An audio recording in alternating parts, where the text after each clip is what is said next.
Cameron Lee wasn't famous in the traditional sense, but in the niche world of horror content creators, he was well known. With over 250,000 YouTube subscribers and a loyal fanbase who loved his late-night ghost story readings and exploration of urban legends, Cameron had built a community around fear, with a touch of humor. He lived alone in a modest one-bedroom apartment downtown. His setup was simple: a ring light, a webcam, and a mic that had become his signature, spray-painted red with the words, "Fear This." On April 9, 2023, Cameron announced on Twitter, "Streaming at midnight. Got a creepy viewer story to read. This one gave me chills. Tune in Ghost Studio microphone, #livestream of fear." His followers showed up, but none of them could have predicted what they were about to witness. At 11:58 p.m., Cameron went live. The beginning was typical. He greeted the chat, sipped from his oversized caffeine and creeps mug, and began reading the story, submitted anonymously, from someone claiming to have survived a stalker. But as the minutes passed, something shifted. Viewers began commenting. "Is someone behind you? Bro, your curtain just moved. Was that a shadow?" At first, Cameron laughed it off. "Y'all trying to prank the prankster," he smirked, spinning his chair dramatically. But the comments didn't stop. Some viewers even screen captured a brief frame, what looked like a human silhouette behind his door. Cameron checked, finding nothing.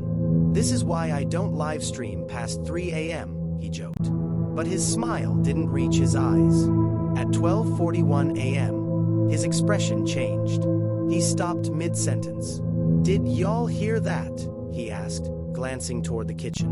The camera's mic picked it up too, the sound of soft, deliberate footsteps. "I live alone," he whispered, suddenly serious. Cameron stood, taking his phone with him. The webcam still streamed, but the mic went silent. He returned a minute later, pale and shaking. "Guys, I think someone broke in," he whispered. And then, the screen glitched. For the next 20 seconds, the screen went black. When it returned, Cameron was no longer in frame. The chair spun slowly. The live stream ran for another 7 minutes, with the only sounds being static, muffled thumps, and something faintly resembling breathing. At 12:49 a.m., the live stream ended abruptly. Thousands of viewers were left staring at their screens, confused, terrified, and unsure if they had just witnessed a prank or a crime. The next morning, the Portland Police Department received hundreds of calls and emails from Cameron's subscribers, reporting a possible emergency. When officers arrived at Cameron's apartment, they found the door ajar. Inside was chaos, overturned furniture, spilled coffee, and signs of a struggle. But no sign of Cameron. 4 days, the investigation stalled. The only clues were the live stream, a broken coffee mug, and a single red mic, smashed on the floor. The case made headlines. Streamer goes missing during live broadcast. Crime or hoax? Reddit sleuths and internet detectives went into overdrive. Clips of the stream were analyzed frame by frame. One viewer at Crypt Zero Queen uploaded a slowed-down section showing what appeared to be a masked figure stepping into the room before the glitch. T wasn't a hoax. A week after Cameron's disappearance, his phone was found in a nearby dumpster. Surprisingly, it was intact and still logged into his personal Dropbox. Police accessed the app. Among the usual memes and video drafts was a 30-second clip recorded the night of the live stream.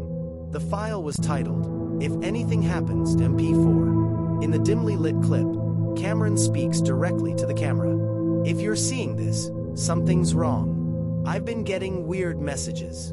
Someone keeps sending me photos of me sleeping. I thought it was a joke at first, but now someone's in my building.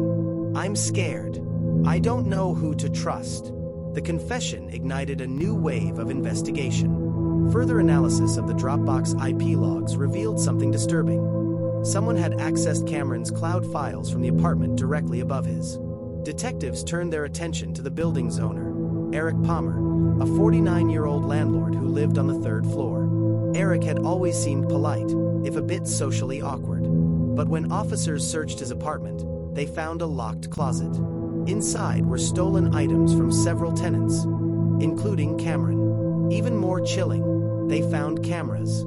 hidden camera equipment, and on one of the hard drives, they discovered footage. Footage of Cameron sleeping. Eric had been watching him for weeks. The night of the live stream, Eric had used a master key to enter Cameron's unit. When Cameron stepped away to check the noise, Eric attacked him off camera. Eric was arrested. Cameron's body was later found buried beneath a storage shed on the property, his red mic buried with him.